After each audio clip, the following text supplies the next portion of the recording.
You ask Tiger to solve. This deals with linear equations with one unknown. The final result is x equals 8.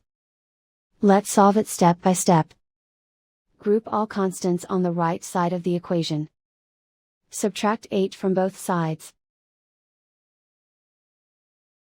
Simplify the arithmetic.